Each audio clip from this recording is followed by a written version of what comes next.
What up, what up, what up? How's it going, guys? Tony Sons, producer, writer, engineer, and today we are continuing with episode.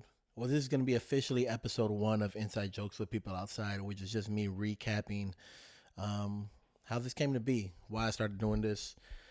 I've been doing music for about 15 years. And just a quick recap, because the first one was I was supposed to film it, but I actually ended up going live. And so now I'm just going to film it and we're going to pick up from there. So I met Pounds Miguel about 15 years old. He DJ'd at one of my birthday parties. And from there, I found out that he actually made music because I started picking up DJing. I saw some people freestyling. I wanted to do that. Then I went to 88.7, a public radio station. That's where I met Milio for the first time and Cordell. He looked like Hey Arnold. I cracked jokes on him. We came really, really close. He ended up rolling back with me to see Miguel. That's where we started working on the music for the first time, which ended up becoming Rapper with No Name. Our first song that we actually did. All this was pre-YouTube, pre-Google time, so that's just kind of how we learned stuff.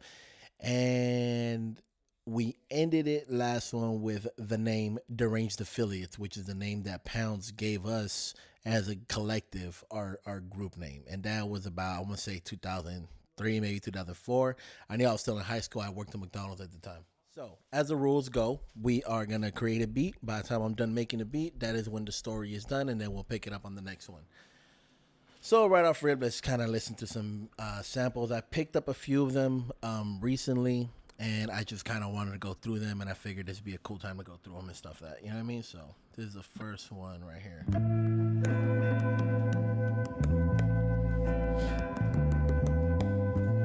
And so, when we started the DA shit, man, it was really one of those things that we didn't know what was going on. We just knew that we enjoyed making music together. It was cool. It was vibing. And it was fun. And at that point, I was working at McDonald's with Pounds. And I was still maybe a junior, maybe a senior. And that was... I can't even tell you what real music I was listening to except maybe Ludacris word of mouth, because I know that's what me and Milio really became friends with, was that track. That whole album was just our shit. And then around this time, there was a moment where there's a little southern, not a little western type sound. There was a moment where me and Pounds, we ended up going to some spot. And I remember this dude taking fucking bong rips, and I hadn't smoked at the time, right? So I didn't know really too much of it. But all I know is that he was some music playing in the background, and that was my introduction to Atmosphere. That's a contender. So that was my introduction to Atmosphere. This dude taking bong rips, and we're listening to his music, and I'm like, yo, this is dope. This is dope. I didn't know people made music like this. I think it was God's Bathroom Floor or maybe Scapegoat. One of those two we were listening to. And then fast forward a week later, I ended up going to Pounds. We're going to start working on some shit. And he goes, yo, you remember that time we met that one dude? I ended up digging. And this was around the time where we really started finding out that you could find music outside of your normal areas. And I remember he started playing some Atmosphere, and the song that changed the way I wrote, the way I looked at music was Don't Ever Fucking Question That by Atmosphere. The sample was dope, and I remember we used to freestyle.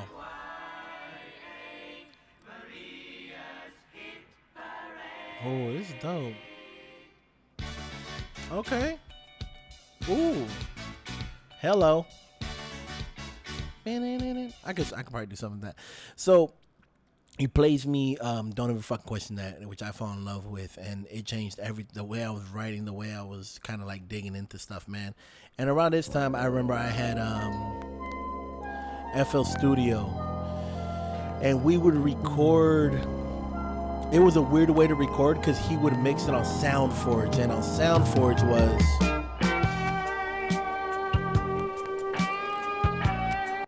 on SoundForge, you had to do this weird thing where you had to record, drag it over the vocals, and slap it on there, and it would automatically paste them. And if you did it wrong, you had to hit undo. You had to do it again. Undo, do it again. Undo, do it again. Until we got a hold of Cool Edit. If y'all ever did music back in the day, you know what the fuck that was the game changer right there. So we would make beats on Fruity Loop Studio, before it was even called FL Studio, I think 4 or something like that. And then after that, we would record on Cool Edit, and it was just this reoccurring thing and stuff like that. And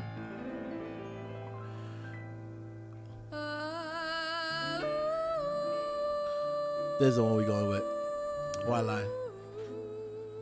Why lie? Oh, that's dope. Water with Lemon. So that started changing the way I looked at music completely different. It wasn't no more of a... And around this time, it was still during the demo area, the get signed era. I was very anti... Yo, let's go out and make it big type shit. You know what I mean? And here's the reality of it, if I'm being honest about it. The reason why I was very anti that was I always thought, well, I was trash, man. So I always thought, like, I'm never going to make it big. So why even, like, put that thought out there and shit like that, right? So we would make music, right? I was heavy in the metaphors, heavy in the imagery. And we still freestyle. And then we started doing more performances. We did an album called Relapse, where we got a bunch of our albums together, a bunch of our songs that we did, and we put it out. And I remember at one point in time, me and Milio, we ended up going to, actually, let's, another word, found a sample we're going to go with. So at one point in time, me and Milio ended up going to one of the X Games. And we was about it. So what do, man? We get a backpack, we fill it up with a bunch of our CDs, and we're like, yo, we're going to go and we're going to share this shit. We're going to sell it. We're selling CDs.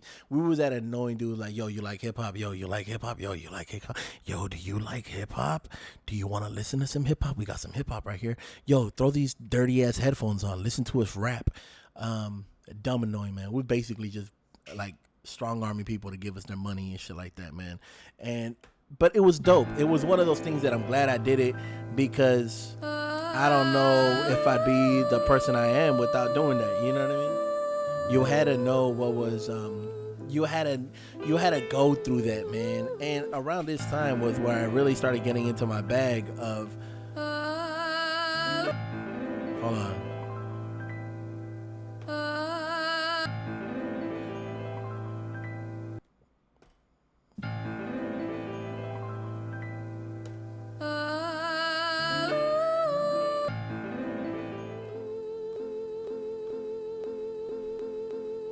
All right, so yeah, we would take our CDs everywhere, man. We started doing performances, and being Hispanic or being Mexican in Southern California,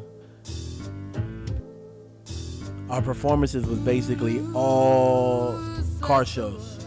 You had to do a car show, man, because that's just where your people was at. You know what I mean? Even though I would never consider myself a Chicano rapper. I was just a rapper who happened to be Chicano. You know what I mean? But I still fuck with a little bit of Lil Rob here and there and shit. You know what I mean? Like, you couldn't not fuck with it, man. If it was dope, it was dope. And so that was kind of where we're at, man. We was these oddball lyricists, hella competitive, man. And in this realm of competitiveness, I was the low man in that shit. My beats was trash. I didn't know how to mix yet. I was always off beat when I would rap, unless I was freestyling. Like, I was good at freestyling, but that was pretty much it, man. You know what I mean? So oh man. And so, like, freestyling was really my shit, and that's when I learned how to be cutthroat, because me and Pounds would go back and forth battling, and there was times where I would tell him some shit in confidence, like, yo, I'm going through this, yo, like, I think old girl sheen on me and shit, and this dude would turn around and throw it back in my face, So he kind of taught me to be like, yo, when it comes down to the battle, no holds barred. Whatever you told me, I'm gonna make you regret it, or you better come with something that I told you, because we're about to hurt each other's feelings, man. And I thank him for that, because, ooh, man, you can't tell me it didn't make me who I am. You know what I mean? Like, it made me brutal sometimes, but you need that, man. You need that brutalness sometimes. That kick is nasty.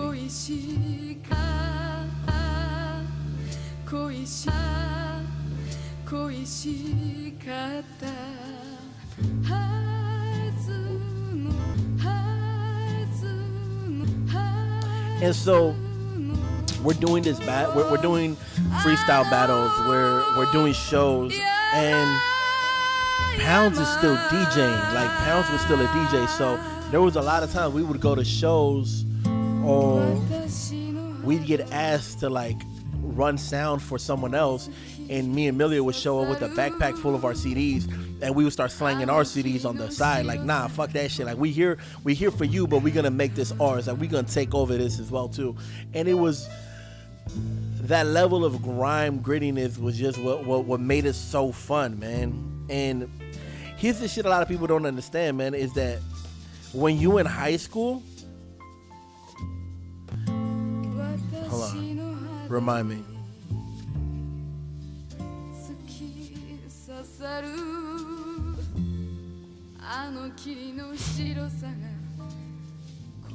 And like, we was grimy with it, man, and it was fun.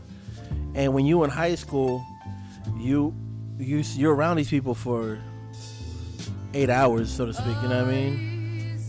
And that's when you're doing your shows. We would do talent shows. We would do all this stuff, man.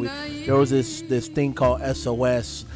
It was like done with IVROP, which is like, yo, just, you know, like a boys and girls club, so to speak. And we would do these shows, and we would perform, and performing is this addiction, man. You just get into it, man.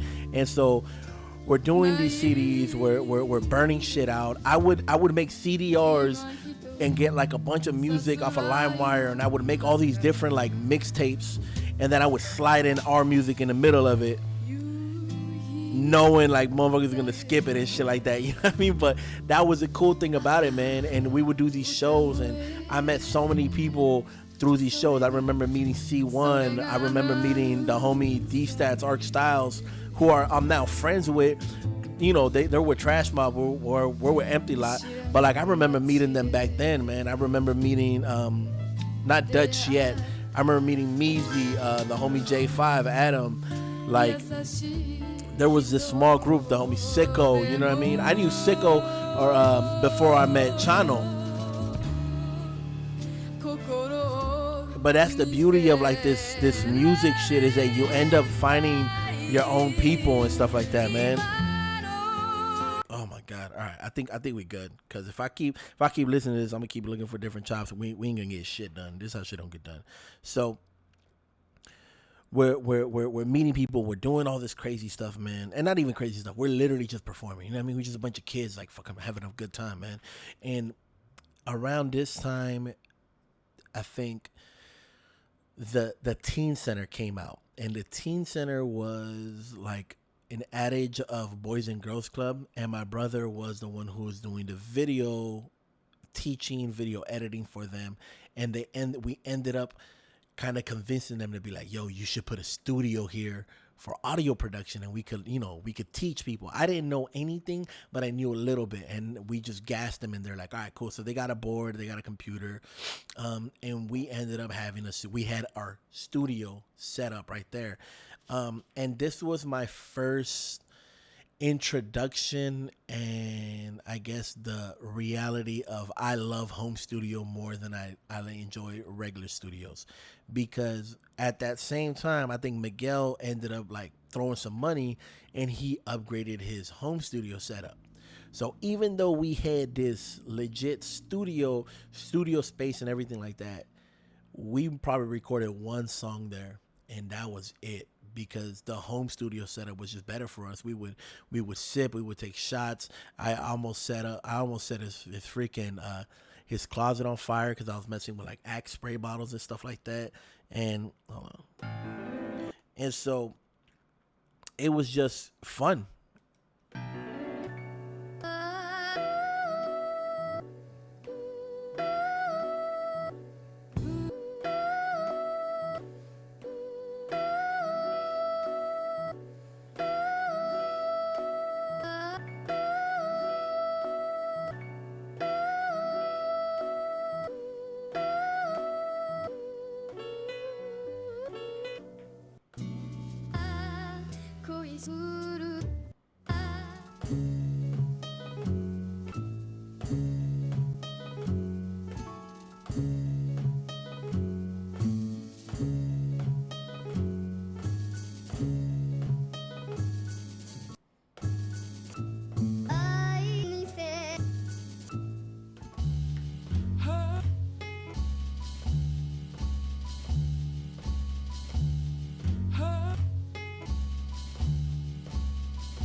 So, so we have the teen center. We end up getting caught up in that, man. We don't really use it as a studio. We end up using it as our place to kind of recruit, kind of test our chops. Like we used to have freestyles, like random. I remember one time there was a fight that broke out because of a freestyle, and that was around the time that I met Adam, and I met the homie Mike G, and I think we took Nuclear there, who now is known as Trizzy. But that's where we ended up meeting these dudes, and it was when we kind of started we started seeing like the fun in collaboration, the fun in bringing in more people and stuff like that, man. So Mike G was this kid, and this dude was just nasty. Like he had good flow, great vocal presence. Him and Milio really complimented each other as well. And the homie Trizzy was the only person I knew then, I kind of only know now, who was a beast on the turntable. This dude could cut like it's nobody's business. Let me lay this down.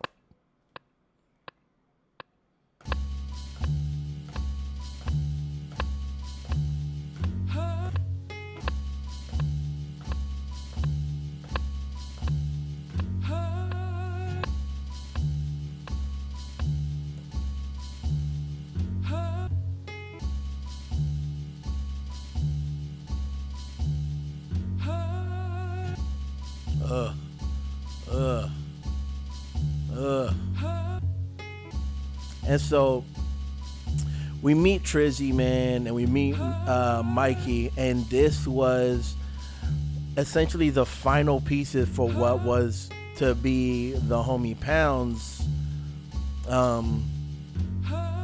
his baby, his actual album, the one that he was really running up. And this one was going to be called The Product of Failing Elements. Now, the reason why it was called The Product of Failing Elements is for a simple fact. Shit was always falling apart with us. And not like on some like, oh, like, you know, this friendship is falling apart type shit. No, it was just always falling apart. Like, I remember one time, I remember being with him, and he didn't have a speaker cord for one of the speakers. So he gets a microphone cord, and he ends up gutting it. And he ends up making a speaker wire, a speaker out of it, man. And that shit blew my fucking mind, because I never thought of it being like an actual possibility. But nope, he sure enough did. Made a big old speaker wire. And that wasn't just for that reason. There was always stuff falling apart, and we was always putting shit together. Like, it's just the way we worked. Like, it was, if things were working great, there was a problem. Like, shit needed to be off. And around this time is when we did start Product of Failing Elements, or at least what would be Product of Failing Elements, you know what I mean? And Corey was in and out. I was about to graduate. I had gotten kicked out of my house. I fucked up, and I got out of my house. And hold on.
And so we start working on this album, which would be Pound's, as he still calls it, his baby. And I'm living with Mikey because by that time I remember the AC went out or something, and they're like, "Yo, you can just sleep on my floor and shit," and that was cool. I didn't mind it. And then everything that was going on with my parents, man, I ended up coming back to my house, but like I didn't want to be there. So anyone who knows me knows I'm pretty I don't really think things through. And what I ended up doing at that point, because I don't think things through, was I ended up joining the military, National Guard. I got sold on the idea that I could just... Hold on.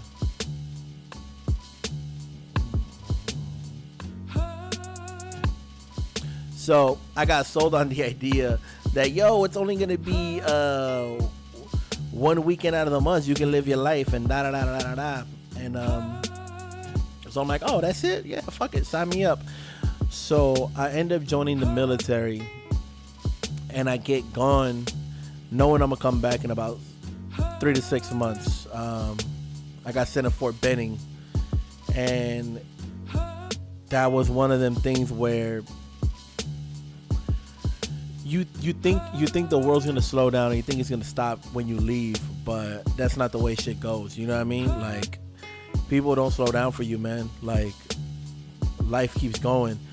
And this album, even though I had been a part of all the other albums, like really, really hands off for the most part, this was the first album and the first time I kind of like, I was completely hands off. I was just doing verses. Pounds would send me a beat here and there. There'd be a song for it, or they have an idea for it. Emilio would have a hook for it, and I would just write from where I was at, and then hoping, yo, when I come back, I'm gonna lay down this verse. I'm gonna lay down this verse. I'm gonna lay down this verse. And it didn't work. I mean, it did work out that way, but like I said, I was the odd man out.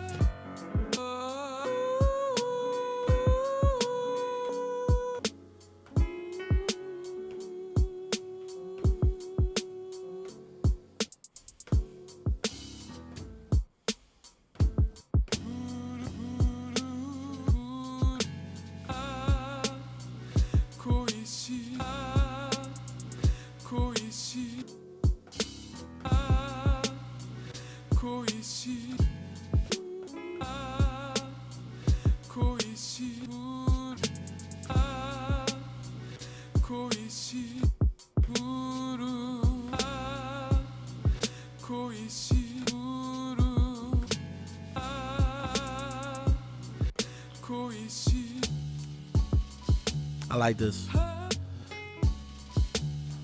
happy with this. I could live with this, man. I'll finish up this beat and release it. So that's where we at, man. So I ended up joining the military. I leave to Fort Benning. Pound starts working on Product of Failing Elements. Milio and Mike G are doing their thing. Trizzy's in the mix as well too. Yeah, man, I think this is a good cap off, man, because the military shit was some shit, man, because you miss out on a lot of things. And I think a lot of people don't understand that, man. But thank you. Let's see where we pick up again. Here's the beat again.